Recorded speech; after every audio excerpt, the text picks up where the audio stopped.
Very good evening, dear students. I am welcoming you all to the video classes of mathematics of class 9. So, in the video classes, we have taken the chapter, as we know, we have taken linear equations in two variables. So, in that, we are completed part 1, part 2, part 3. So, now we are in the part 4. ಇವಾಗ ಯಾರ್ಯಾರು video ಕ್ಲಾಸಸ್ಗಳನ್ನು 1, 2, 3 ಅದನ್ನು ಯಾವ್ದಾದ್ರು ನೋಡಿಲ್ಲ ಅವರೆಲ್ಲ ಕೂಡ ಅವೆಲ್ಲ ವೀಡಿಯೋಸ್ಗಳನ್ನು ನೋಡಬೇಕು, ನೀಟಾಗಿ ಕೇಳಿಸ್ಕೋಬೇಕು, ಪಾಠಗಳನ್ನ ಅರ್ಥ ಮಾಡ್ಕೋಬೇಕು, ನಾವು ಕೂಡ ಹೋಮ್ವರ್ಕ್ಗಳನ್ನು ಸಾಲ್ವ್ ಮಾಡಬೇಕು. ಇದುವರೆಗೆ ಒಂದು 20ರಿಂದ 25 ಜನ ಅಷ್ಟೇ ಗ್ರಾಫ್ ನೋಟ್ಸ್ನ ಅದ್ರ ಫೋಟೋಸ್ನ ಕಳಿಸಿದ್ದೀರಿ, ಮತ್ತು ಕೊಟ್ಟಿರ್ತಕ್ಕಂಥ ಹೋಮ್ವರ್ಕ್ಗಳನ್ನ ಸಾಲ್ವ್ ಮಾಡಿ ಅದ್ರ ಫೋಟೋಸ್ನ ನಾನು ಕಳಿಸ್ಕೊಟ್ಟಿದ್ದೀರಿ. ಇನ್ನು ಮಿಕ್ಕಿದವರು ಕೂಡ ಎಲ್ಲ ವೀಡಿಯೋಸ್ಗಳನ್ನ ನೋಡಿ ಪಾಠಗಳನ್ನ ಅರ್ಥ ಮಾಡಿಕೊಂಡು ನಾವು ಕೊಡೋ ಪ್ರಶ್ನೆಗಳಿಗೆ ಉತ್ತರಗಳನ್ನು ಬರೆದು ಕಳಿಸ್ಕೊಡ್ಬೇಕು. Okay, let us begin the today's class. That is part 4, and as you know we are in the exercise 10.3. So in 10.3 we are in the question number 2. So here they are asked you to give the equations of two lines passing through 2,14. How many more such lines are there and why? So this is the question. ಅವ್ರು ಕೇಳಿದಾನೆ, ಒಂದು point ಇದೆ, that is 2,14. So here the value of x is 2 and value of y is 14. ಈ ಸೊಲ್ಯೂಷನ್ನು ಎಷ್ಟು ಈಕ್ವೇಷನ್ಸ್ಗಳಾಗುತ್ತೆ ಈ ತರ ಅಂತ ಕೇಳಿದ ನಾವು. If an example I given I am written 3 examples here, the equations 3 equations here. For example, if you take this one, x value, what is the x value here? 2, and y value is 14. So you are getting the answer is 16. So this is one of the equation. The 2,14 is the solution. ಈ ಒಂದು ಈಕ್ವೇಷನ್ಗೆ 2,14 ಅನ್ನೋದು solution ಆಗುತ್ತೆ. ಹೇಗೆ? 16 equal to 16 ಬಂತು, left hand side equal to right hand side. Okay, now take the second equation. So 8, x value is 2, y value is 14, that is equal to 2. So 2 into 8, that is 16 minus 14, that is equal to 2, that is 2 equal to 2. ಇಲ್ಲೂ ಕೂಡ left hand side equal to right hand side ಆಗಿದೆ. So now 7x minus y equal to 0. X value is 2, y value is 14. So 2 into 7 means 14 minus 14, that is equal to 0. As we know, 14 minus 14 equal to 0. Right. ಹಾಗಾದ್ರೆ ಅವನು ಕೇಳಿದ ಪ್ರಶ್ನೆಗಳನ್ನ how many ಅಂತ ಕೇಳಿದ್ದಾರೆ. So here I taken only 3 examples or 3 equations. ಆದ್ರೆ ನೀನು ಈ ತರ ಸುಮಾರು ಈಕ್ವೇಷನ್ಸ್ಗಳನ್ನು ನೀನೇನು ಮಾಡ್ಬೋದು? ಫ್ರೇಮ್ ಮಾಡ್ಬೋದು. ಅಂದ್ರೆ 2,14 ಅನ್ನೋದು ಇನ್ಫೈನೈಟ್ ಆಫ್ ಈಕ್ವೇಷನ್ಸ್ಗಳಿಗೆ ಸೊಲ್ಯೂಷನ್ ಆಗುತ್ತೆ. ಒಂದಕ್ಕೆ ಅಂತಲ್ಲ, ಇನ್ಫೈನೈಟ್ ನಂಬರ್ ಆಫ್ ಈಕ್ವೇಷನ್ಸ್. ಯಾರು ಐ ಆಮ್ ಟೇಕನ್ ಓನ್ಲಿ 3. ಅರ್ಥ ಆಗ್ತಿದೆಯಾ? ಸೊ ಇದನ್ನು ನೋಡು, ಇದಕ್ಕೆಲ್ಲದಕ್ಕೂ ಕೂಡ left hand side right hand side equal ಆಗ್ತಿದೆ ಅಂತಂದ್ರೆ ಇದು ಬ್ಯಾಲೆನ್ಸ್ ಆಗ್ತಿದೆ ಅಂತ ಅರ್ಥ. ಈಗ ಒಂದು ಪ್ರಶ್ನೆಗೆ ಉತ್ತರ ಸಿಕ್ತು. ಹೌ ಮೆನಿ ಅಂತ ಕೇಳಿದಾನೆ. ಹೌ ಮೆನಿ ಅಂತಂದ್ರೆ so here more or infinite number of lines. ಈಗ ಒಂದು ಪ್ರಶ್ನೆ ಇದು ಕೇಳಿದ ನಾನು, ವೈ.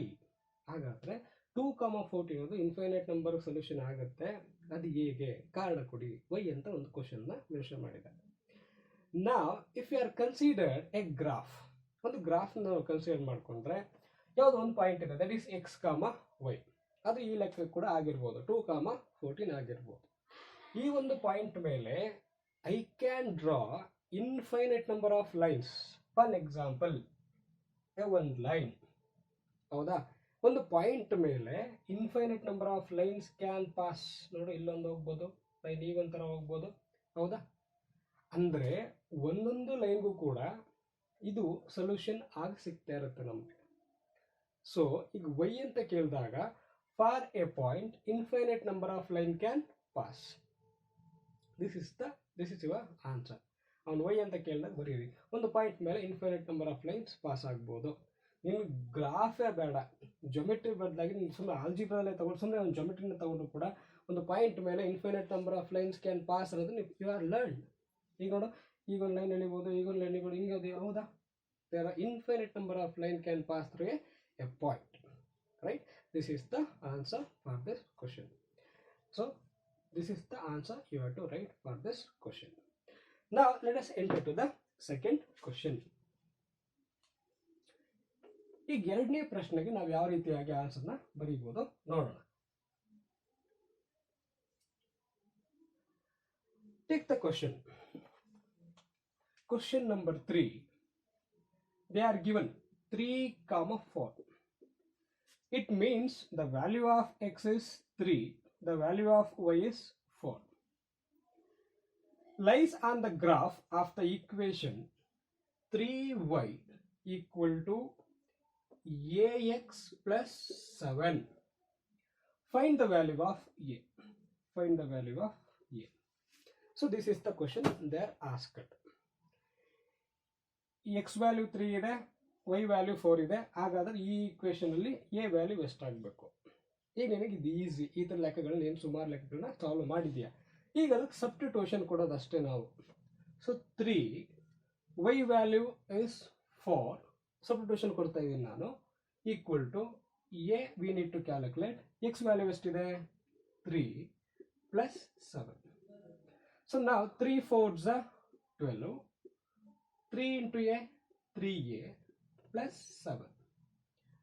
ಈಗ ನಾವು ಕ್ಯಾಲ್ಕುಲೇಟ್ ಮಾಡಬೇಕಾದ್ರೆ ವೇರಿಯೇಬಲ್ಸ್ ಎಲ್ಲ ಒಂದು ಕಡೆಗೆ, ಕಾನ್ಸ್ಟೆಂಟ್ಸ್ಗಳೆಲ್ಲ ಒಂದು ಕಡೆಗೆ ಇರಬೇಕು ಅಂತ ರೂಲ್ ಹೇಳ್ತದೆ. ಈಗ ನಾನು 12, ಆ ಕಡೆ ಇರ್ತಕ್ಕಂಥ ಕಾನ್ಸ್ಟೆಂಟ್ ಯಾವುದು? 7 ಪ್ಲಸ್ 7 ಶಿಫ್ಟಿಂಗ್ ಮೆಥಡಿಂದ ಈ ಕಡೆಗೆ ಬಂದಾಗ -7 ಆಗುತ್ತೆ. ಸೈನ್ ಚೇಂಜಸ್ ಆಗಬೇಕು. Plus 7 becomes -7. ಇಲ್ಲಿ ಯಾರು ಉಳ್ಕೊಂಡಿದ್ದಾರೆ? 3a. ನಾವು 12 ಅಲ್ಲಿ 7ನ ಮೈನಸ್ ಮಾಡು. ಸೊ 12 ಅಂತ ಹೇಳಿದ್ರೆ ಆ ಕಡೆಗೆ 2, ಈ ಕಡೆ 5 ಅಂತ ಹೇಳಿದ್ರೆ 5. 12 minus 7 equal to 5. That is equal to 3a. Now interchange the values. 3a equal to 5.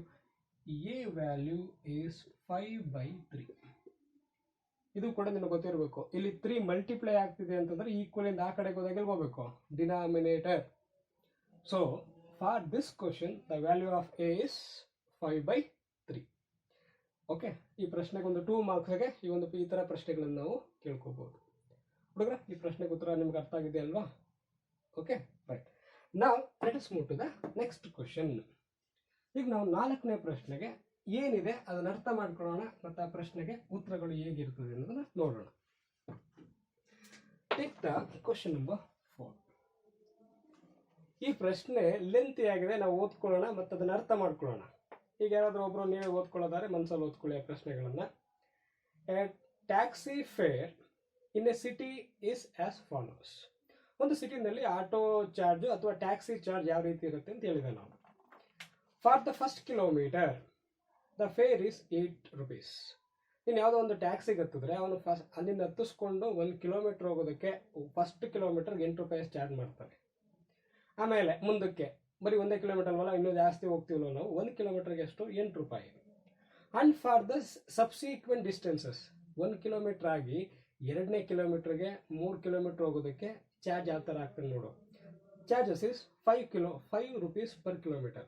1 kilometre 2ನೇ ಕಿಲೋಮೀಟರ್ಗೆ 5 ರೂಪಾಯಿ, ಮತ್ತು ಇನ್ನೊಂದು ಕಿಲೋಮೀಟರ್ ಮುಂದಕ್ಕೆ ಹೋದರೆ ಇನ್ನು 5 ರೂಪಾಯಿ ಎಕ್ಸ್ಟ್ರಾ ಕೊಡಬೇಕು. ಆ ಥರ ಹೇಳಿದ ನಾವು.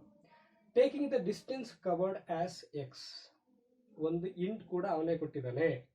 ಈಗ 2 ವೇರಿಯೇಬಲ್ ಅಲ್ಲಿ ಒಂದು ವೇರಿಯೇಬಲ್ ಎಕ್ಸ್, ಯಾವುದನ್ನ ಎಕ್ಸ್ ಅಂತ ತಗೊಳ್ಳಿ ಅಂತ ಹೇಳಿದಾನೆ ಅವನು. The total distance covered is X kilometre and total fair, ನೀನು ಎಷ್ಟು ದೂರ ಹೋಯ್ತು ಎಷ್ಟು ದುಡ್ಡು ಕೊಡಬೇಕು, ಆ ದುಡ್ಡು ಎಷ್ಟು ಕೊಡಬೇಕು ಅನ್ನೋದನ್ನ ವೈ ಅನ್ಕೋ ಅಂತ ಹೇಳಿದಾನೆ ಅವನು. Write a linear equation for this information. ಇಷ್ಟುದ್ದ ಸ್ಟೇಟ್ಮೆಂಟ್ ಓದ್ಕೊಳ್ಳೋ ಬದಲಾಗಿ ಈ ಸ್ಟೇಟ್ಮೆಂಟ್ನ ಲೀನಿಯರ್ ಈಕ್ವೇಶನ್ ಫಾರ್ಮಲ್ಲಿ ಬರೀರಿ ಅಂತ ಕೇಳಿದಾನೆ. ಮತ್ತೆ ಈಕ್ವೇಶನ್ನ ಬರೆದು ಅದನ್ನು ಗ್ರಾಫಲ್ಲಿ ರೆಪ್ರೆಸೆಂಟೇಷನ್ ಕೊಡಿ ಅಂತ ಕೇಳಿದಾನೆ. ಆದ್ರಿಂದ ಈ ಪ್ರಶ್ನೆನ ನೀವು ಗ್ರಾಫ್ ಬುಕ್ಕಲ್ಲಿ ಬರೀರಿ. ಅರ್ಥ ಆಯ್ತಾ? ಈಗ ನೀನು ಫಸ್ಟ್ ಮೇನಲ್ಲಿ 4 ಲೆಕ್ಕನು ಗ್ರಾಫಲ್ಲಿ ಬರ್ದಿದೀಯಾ. ಈಗ ನೆಕ್ಸ್ಟ್ ಪೇಜಲ್ಲಿ ಕ್ವಶನ್ ನಂಬರ್ 4 ಅಂತ ಬರೋದು ಈ ಪ್ರಶ್ನೆನ ಗ್ರಾಫಲ್ಲೇ ಬರಿ. ನೋಟ್ಬುಕ್ ಬರೋಕೆ ಹೋಗ್ಬೇಡ, ಗ್ರಾಫಲ್ಲೇ ಈ ಲೆಕ್ಕ ಬರಿ, ಪೂರ್ತಿಯಾಗಿ ಬರ್ಕೋಬೇಕು. ಎಲ್ಲಾನು ಅಲ್ಲಿ ಈ ಕಡೆ ರೂಲ್ ಶೀಟ್ ಇರ್ತಾವಲ್ವ ಆ ಕಡೆಗೆ ಇದು ಪ್ರಶ್ನೆಗಳು ಬರೋದು. ನಾನೇನು ಉತ್ತರ ಬರೆಸ್ತೀನಿ ಅದನ್ನು ಕೂಡ ಬರೋದು. ಗ್ರಾಫ್ ಕಡೆಗೆ ಮಾತ್ರ ಗ್ರಾಫ್ನ ಡ್ರಾ ಮಾಡೋಣ. Okay, right. ಇಲ್ಲಿ 2 ವೇರಿಯೇಬಲ್ಸ್ ಇದೆ, ಅವನೇ ಇಂಟ್ ಕೊಟ್ಟಿದ್ದಾನೆ, ಡಿಸ್ಟೆನ್ಸ್ ಟ್ರಾವೆಲ್. ಹುಡುಗರ ಈ ಪ್ರಶ್ನೆ ಸ್ವಲ್ಪ ನಿನ್ನಿಂದ ಜಾಸ್ತಿ ಎನರ್ಜಿನ ಬಯಸ್ತದೆ, ನೀನು ಅರ್ಥ ಮಾಡ್ಕೊಳ್ಳೋಕೆ ಜಾಸ್ತಿ ಎನರ್ಜಿ ಸ್ಪೆಂಡ್ ಮಾಡಬೇಕು. ಸ್ವಲ್ಪ ಮನ್ಸು ಕೊಟ್ಟರೆ ಪ್ರಶ್ನೆ ಉತ್ತರ ಅರ್ಥ ಹೋಗುತ್ತೆ ನಿನಗೆ. ಡಿಸ್ಟೆನ್ಸ್ ಟ್ರಾವೆಲ್ಡ್ ಮೇಲ್ becomes x. I take this one as total distance traveled equal to x. Total fare ಒಟ್ಟು ಎಷ್ಟು ಖರ್ಚಾಯಿತು ಅನ್ನೋದನ್ನ y ಅಂತ ಇಟ್ಕೊಳ್ಳೋಣ. ಲೆಟ್ ಒಂದು ಈ ಸೆಂಟೆನ್ಸ್ ಸೇರಿಸ್ಕೊಳ್ಳೋಣ. Let the total distance traveled is x and the total fare is y. ಈಗ ಅಲ್ಲಿರೋ ಪ್ರಶ್ನೆಗೆ ನಾವು ಅರ್ಥ ಮಾಡ್ಕೊಂಡು ಈಕ್ವೇಶನ್ ಬರೀಬೇಕು. ನೋಡಿ, ಈಗ ದ ಟೋಟಲ್ ಫೇರ್ ಅದು ಯಾವ ರೀತಿ ಡಿವೈಡ್ ಆಗುತ್ತೆ ಅನ್ನೋದನ್ನ ನೋಡೋಣ. ಟೋಟಲ್ ಫೇರ್ ಅನ್ನೋದು ಫೇರ್ ಫಾರ್ ಫಸ್ಟ್ ಕಿಲೋಮೀಟರ್,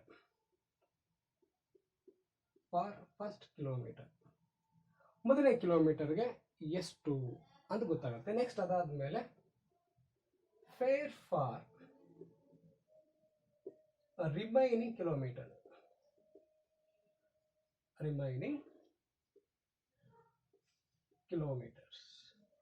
ಈ ರೀತಿಯಾಗಿ ಡಿವೈಡ್ ಮಾಡ್ಕೋಬೋದು ನಾವು.